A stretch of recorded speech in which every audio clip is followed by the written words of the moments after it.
Extremely busy after a very violent weekend. Since just Thursday, at least 22 people were shot and 4 of those victims died, including a 15-year-old girl. The string of violence adding to a growing trend that we're seeing during the pandemic. CBS 46's Adam Murphy is live at the scene of one of those fatal shootings on Glenwood Avenue in Atlanta. And Adam, residents said that they're fed up with these senseless shootings.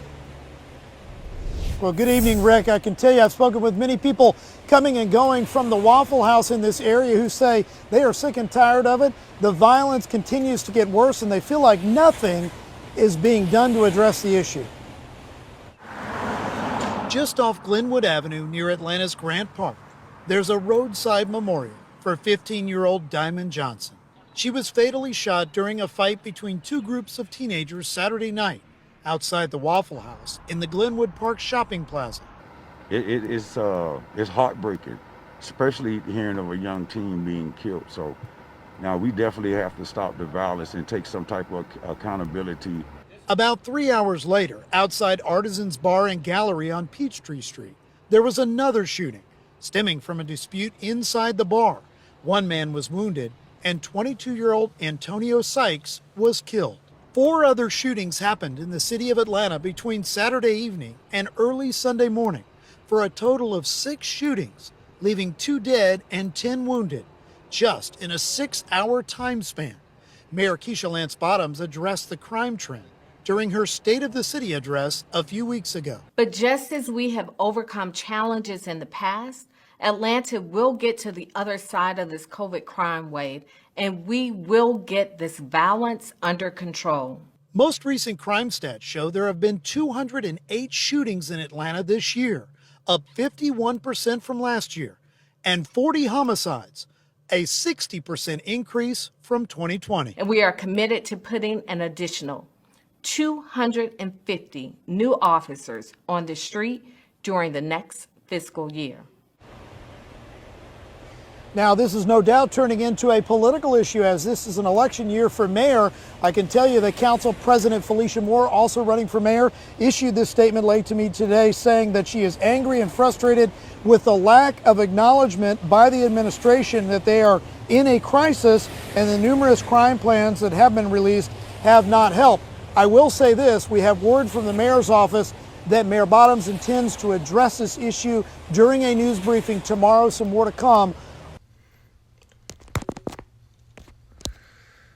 All right, Shalom. This is just a real quick video. I was watching a beloved brother do a lesson going into an article about how, you know, is there a purposeful push for violence in these streets, you know, for the summer? You know what I'm saying? Is there propaganda going on to make the streets purposely violent?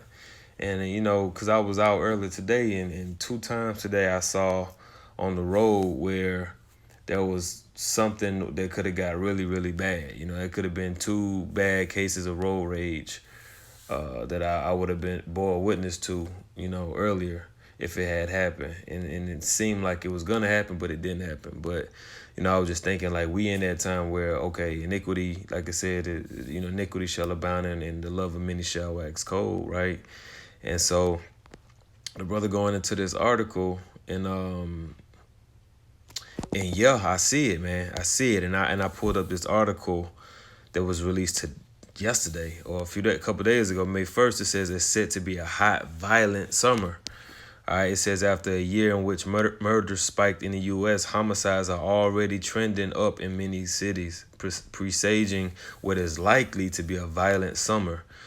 All right, now scrolling down, driving the news from Washington to Louisville, Kentucky, New York to Oakland, and Kansas City to Atlanta. So this from coast to coast. This is all over the U.S. It says murder rates are trending up in U.S. cities, large and small. And I'm here in Atlanta, and I've been getting alerts like shit the last few weeks now. And I keep seeing alerts. Somebody getting shot. Somebody getting shot on the interstate. Somebody getting shot. I just got an alert. Matter of fact, I'm going to pull that article real quick too. You know, this just came in a couple days ago. At least 22 people shot, 4 killed in Atlanta since Thursday night. And this just came out today, man. At least 22 people have been shot, 4 killed in metro Atlanta since Thursday. A 15-year-old girl is the latest victim in a string of violent incidents around the city over the weekend. You see, a man was shot on Thursday on I-20. All right, Thursday night a man was shot. Thursday, 1 person was killed and 5 were injured on Polar Rock Terrace. Now, these are all areas where a whole bunch of Jakes at. On Friday, a woman was shot on Ralph David. Yeah, this is all in the hood, man. And it's all in the inner city, too. Glenwood Avenue, that's downtown. You know, so, hey, man, it's getting violent, bro. And you can see it coming. And then as I left a comment on the brother's page, they got a new Purge movie coming out that's supposed to be released on July 2nd this summer, 2021. It's called The Forever Purge. So it says a sample of 37 cities. Matter of fact, let me go ahead and get a precept while it's on my mind. Because this is what was talked about when the scripture says, you know, that destruction draweth nigh, and with people having swords in their hands, people having them guns, bro. This is 2 Esdras 15, verse 14. Woe to the world and them that dwell therein, for the sword and their destruction draweth nigh. Because we're getting close to World War III, man, which is where the Lord going to make his return and those missiles going to be shot off, all right? And Babylon going to be destroyed, man. So the destruction is coming close, man. It's drawing nigh. And one people shall stand up and fight against another and swords in their hands. You see, and that's what's happening. All right, people, man, there's a very, very perverse spirit in Egypt, man. All right, there's a very, you know, hey, you can feel it, man. It's real cold out here, man. You know, and this whole mass shit, man. So that new Purge coming out, that's gonna be like shit. That's gonna be fuel to the fire, man. You know, because in the Purge movies, a lot of times people they mask up when they out there, you know, killing people and getting busy out there. So hey, man, this shit might be a reality real soon. It says, shall stand up and fight against another and swords in their hands. For there should be sedition among men and invading one another. They should not regard their kings nor princes. Hey, yeah, that's going to be your mayor. Here it is, you got Mayor Keisha Bottoms, right? Governor Kemp. You know, they're going to be, you know, we need to stop the violence. We need to come together. We need to, you know, love one another. We need to, you know, nah, man, they should not regard their kings nor princes. And the course of their powers, the course of their action shall stand in their power, meaning they going to do, you know, what they want. All right, they're going to be making their own decisions, man. You know. All right, it says, a sample of 37 cities with data available for the first 3 months of 2021 collected by the crime analyst Jeff Asher indicates murders are up 18% over the same period in 2020. The continued increase comes after a year in which major U.S. cities experienced a 1/3 rise in homicides, and 63 of the 66 largest police jurisdictions saw an increase in at least one category of violent crime, according to a report from the major cities chiefs associations. And I'm about to get another scripture. Look, 2020 saw a historic increase in firearm purchases. There go that sword. Especially among first-time buyers. Everybody strapped. You see? Everybody adding to a nationwide arsenal that was already overflowing with guns. More guns, man. Woo! That 2 Esdras 15 gonna hit, boy. That shit gonna hit hard. More guns at the ready mean disputes can rise more quickly. Yeah, man, I was watching a video.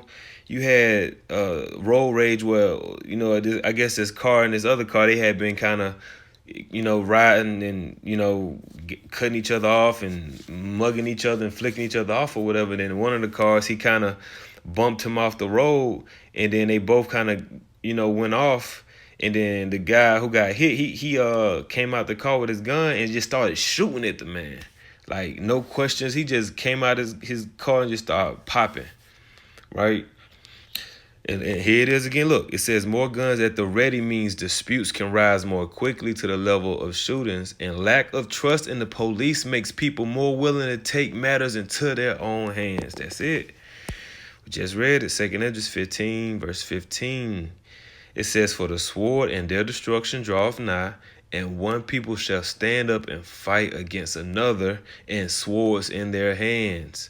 For there should be sedition among men, and invading one another. They shall not regard their kings nor princes. That also goes into the police.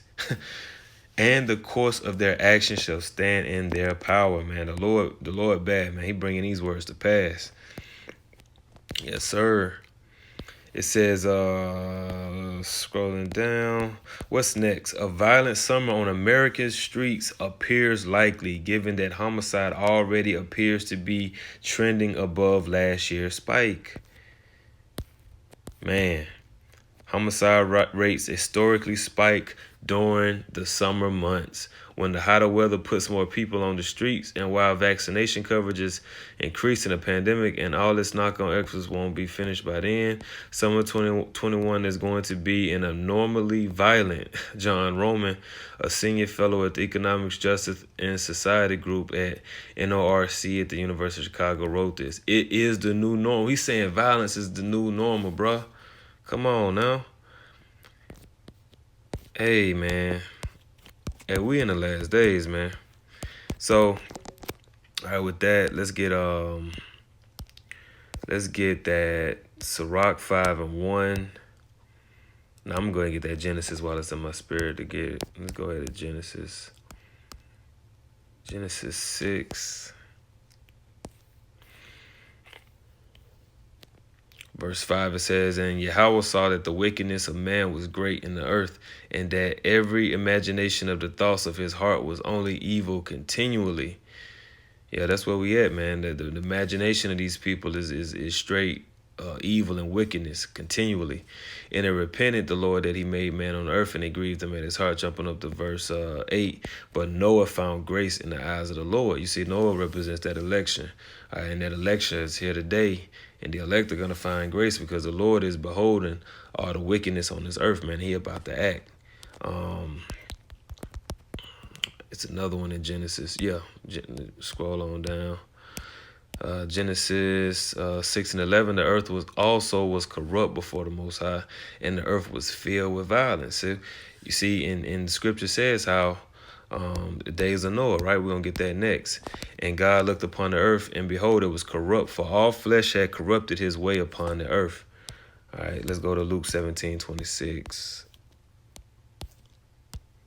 That's the book of St. Luke, chapter 17, verse 26. And as it was in the days of Noah, so we just read that in the days of Noah, there was a lot of violence in the earth. All right, so shall it be also in the days of the Son of Man. They did eat, they drank, they married wives, they were given in marriage until the day that Noah entered into the ark, and the flood came and destroyed them all, man.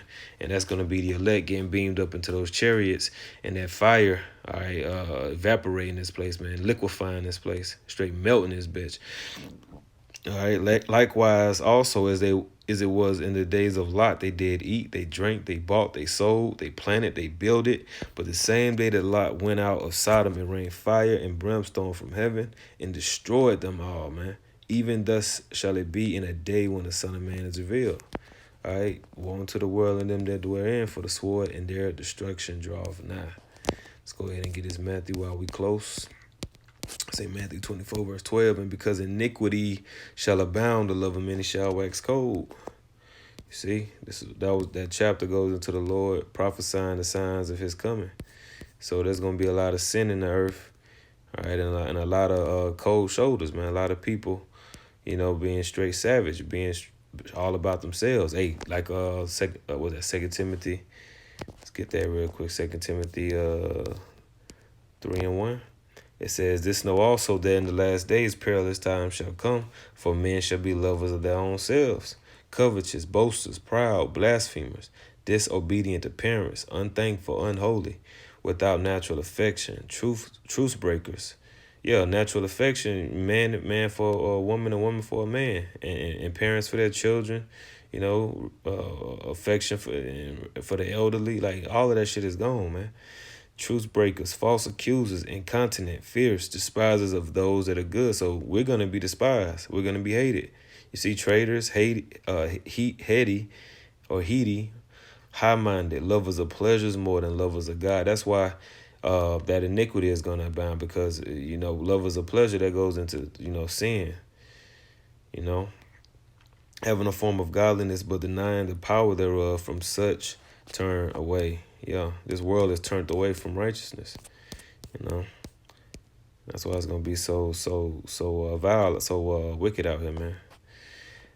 2 Ezra 5:1, nevertheless, as coming the tokens, behold, the days shall come that they which dwell upon the earth shall be taken in a great number, and the way of truth shall be hidden, and the land shall be barren of faith.